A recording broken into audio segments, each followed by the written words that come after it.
হ্যাঁ, আসলে দেখেন এমন কিছুই ছিল না। আপনি যেটা বলেন ভ্রমণ ক্লান্তি অথবা বেশি খেলা, আসলে আমরা প্রপার রেস্ট পাইছি এবং প্র্যাকটিসের ফ্যাসিলিটিস অনেক অনেক ভালোভাবে প্র্যাকটিস করতে পারছি, প্রিপারেশন নিতে পারছি আমরা। আসলে প্রথম দুইটা ম্যাচে আমরা আমাদের যে প্ল্যান ছিল আমরা যে প্ল্যানগুলো এক্সিকিউট করতে পারি নাই। আর আজকের ম্যাচ যদি দেখেন, আজকে আমরা যে প্ল্যানে আসছিলাম, যে প্রিপারেশনটা ছিল আমাদের আমাদের প্রত্যেক জায়গায় প্রত্যেক সিচুয়েশনে সেই প্ল্যানটা আমরা এক্সিকিউট করতে পারছি। তো আমার কাছে মনে হয় যে আমরা আগের দুই ম্যাচে প্ল্যান এক্সিকিউট না হওয়ার কারণে আমরা দুই ম্যাচ হারছি।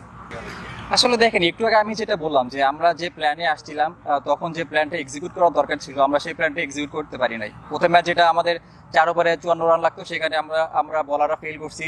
সেখানে আমাদের যে বলটা করা উচিত ছিল সেটা আমরা এক্সিকিউট করতে পারি নাই। সেকেন্ড ম্যাচ আমাদের কম বলে কম রান দরকার ছিল, আমরা সেমভাবে উইকেট হারাইছি।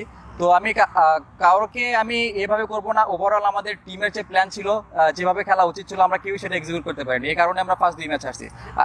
এই 3 ম্যাচ থেকে প্রাপ্তি কি বলবেন আপনি? কোন জায়গায় শিখলো বাংলাদেশ, কোন জায়গায় বলবেন যে চেঞ্জ হয়েছে সেখানে?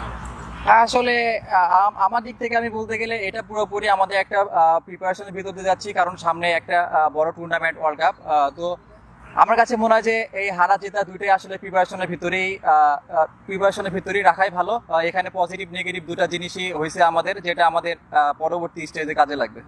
আমি মানে প্রথম দুটা ম্যাচে হেরে যাওয়াটা তো অবশ্যই ডিসঅ্যাপয়েন্টিং ছিল এবং ওখান থেকে আসলে নিশ্চয়ই ঘুরে দাঁড়ানোর একটা আলোচনা চলছিল। মানে আপনাদের মধ্যে ডিসকাশনটা কি হচ্ছিল যে এরকম কেন হচ্ছে এবং ওখান থেকে বের হয়ে আসার জন্য আসলে আপনাদের ডিসকাশনটা কি হচ্ছে? আমি বলতে চাচ্ছি যে আপনারা অনেক বেশি হতাশ হয়ে পড়ছিলেন কিনা যে এই ধরনের পারফরমেন্স হচ্ছে, কেন হচ্ছে, ওই কারণটা খুঁজতে গিয়ে আসলে টায়ার্ড হয়ে গেছিলেন? আসলে হতাশটা দেখেন সবারই মন খারাপ ছিল, আর প্রত্যেকটা হারই আর কি সবার জন্য খারাপ লাগে। তো আমরা দুইটা ম্যাচ পর পর হারার পরে আর কি সবাই মিলে আমরা ডিসকাস করছি, সবাই মিলে বসছি যে আমরা কেন প্ল্যানটা এক্সিকিউট করতে পারতেছি না। তো সবাই মিলে আমরা কুল থাকা ট্রাই করতেছি, যেভাবে কাম থাকা যায় এইসব সিচুয়েশনে। তো আজকেই সবাই চেষ্টা করছে, সবাই ওই এইসব সিচুয়েশনে কিভাবে নিজেকে ঠান্ডা রেখে নিজের প্ল্যানটা এক্সিকিউট করতে পারি। তো আল্লাহর রহমতে সবাই আজকে সেটা করতে পারছে।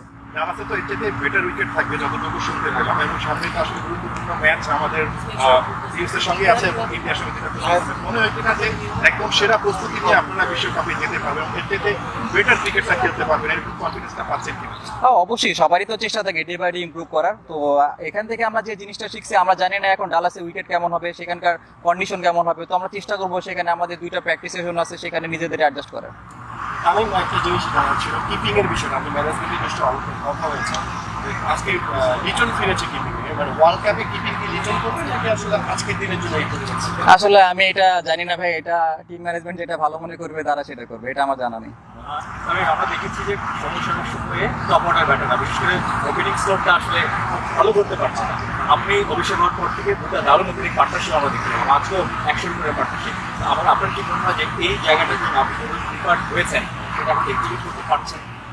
আসলে এক্সিকিউট করতে পারতেছি না এটা বলতে পারি না। আমার সবসময় চেষ্টা থাকে যে একটা টিমের জন্য ভালো শুরু এনে দেওয়া এবং টিমের জন্য বেস্ট কিছু কন্ট্রিবিউট করা। আমি প্রত্যেক ম্যাচে ম্যাচ বাই ম্যাচ এটাই চেষ্টা করে যাই। কয়েকটা ম্যাচ খেললেন পরপর আপনি এবং আজকের সুযোগ পেয়েও 50 সেই জায়গাটা থেকে সামনে কিন্তু বিশ্বকাপ নিজেকে মাইন্ডসেটটা তৈরি করেছেন এবং সুযোগ তো অবশ্যই। তা তো অবশ্যই, আমি কোনো সময় একদম লং টাইম চিন্তা করি না, আমি সবসময় প্রেজেন্টে থাকার ট্রাই করি এবং ম্যাচ বাই ম্যাচ এগুলো ট্রাই করি। তো সামনে যে ম্যাচ আছে আমার সব ফোকাস থাকবে সামনে ম্যাচই। ওয়ার্ল্ড কাপের আগে অল অফ সাডেনই বলা যায় ওয়ানডে ওয়ার্ল্ড কাপে চলে আসে এবং টি20 ওয়ার্ল্ড কাপের ঠিক আগের সিরিজে ন্যাশনাল টিমে ইনক্লুশন এবং তারপর 350 করে এখন to play the world cup. So one day world কাপের ব্যাপারটা কতটা এনজয়েবল ছিল, এইবারের ওয়ার্ল্ড কাপটা কতটা আসলে এনজয়েবল, আগের বার কতটা প্রেশার ছিল, এই মুহূর্তে আসলে কতটা প্রেশার, কতটা এনজয় করছেন ওভারঅল? টিম তো ভালো করছে না, তো সেই ক্ষেত্রে আপনার ইন্ডিভিজুয়াল সিচুয়েশনটা কি? আসলে আগের ওয়ার্ল্ড কাপের এনজয়েবল কিছু হয় নাই।